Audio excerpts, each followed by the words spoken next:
Kind bars. Ooh, I should probably be a little quieter because I have a baby sleeping in the background. For my non-American viewers, if you're not sure what it is, or just for anyone who doesn't know what a kind bar is, really quickly, it's kind of like a granola bar, but it's nuts, some sort of puffed grain, and either dried fruit or not, and then some sort of like a sweet component like caramel or chocolate. And they're known for being terribly expensive. If you're a good shopper and you buy them in bulk online, I've seen them for about $1.25 a piece, but if you're the average person and you just buy one as you go, they're usually around the $2 mark, and if you're in the airport where they completely operate on their own economy, it's like $2.40 maybe per bar. So that was the catalyst for this recipe. I love kind bars, not a fan of paying over $2 for them.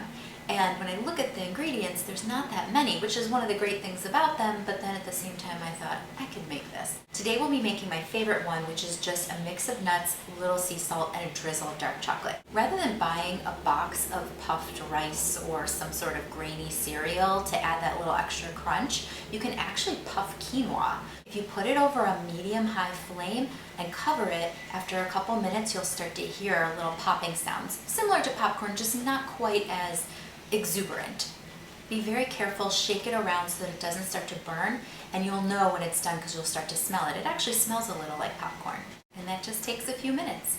One other thing to note is what kind of binder you're using. You'll probably want to use brown rice syrup if you want to keep them at room temperature and keep them really sticky.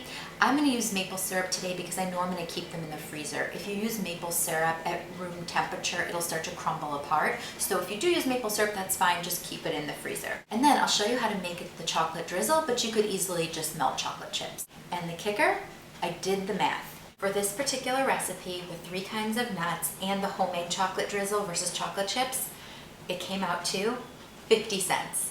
50 cents for 1 bar, and this recipe will make 10 at a time. So this is my copycat recipe of a kind bar, which is just a little kinder on your wallet. Roughly chop 2 heaping cups of mixed nuts. Today I'm doing almonds, peanuts, and pecans. Throw those in a mixing bowl and add 1/2 cup of your popped quinoa. Add 1/3 cup maple or brown rice syrup, a couple generous pinches of sea salt, and stir to combine thoroughly. Line an 8x8 baking sheet with parchment paper. In a perfect world, you will film yourself actually putting the mixture into the baking sheet without turning the camera off at that precise moment. So what you want to do, even though you don't see it here, is press the mixture firmly and evenly on the pan. Place in a 325-degree oven for 15 to 20 minutes. When the edges are browned but not burned, remove from the oven and cool completely before cutting. Remove from pan and cut into 10 bars. For the chocolate drizzle, combine 2 tablespoons coconut oil, 2 tablespoons maple syrup, and 2 tablespoons cocoa powder. Stir until a smooth chocolate sauce forms. Lightly drizzle over all of the bars, very freeform, have fun with it. The best part of any recipe is tasting them. The hard part about this recipe is not eating all of them. So like I said, I kept mine in the freezer. I'm just going to tear off a little chunk here.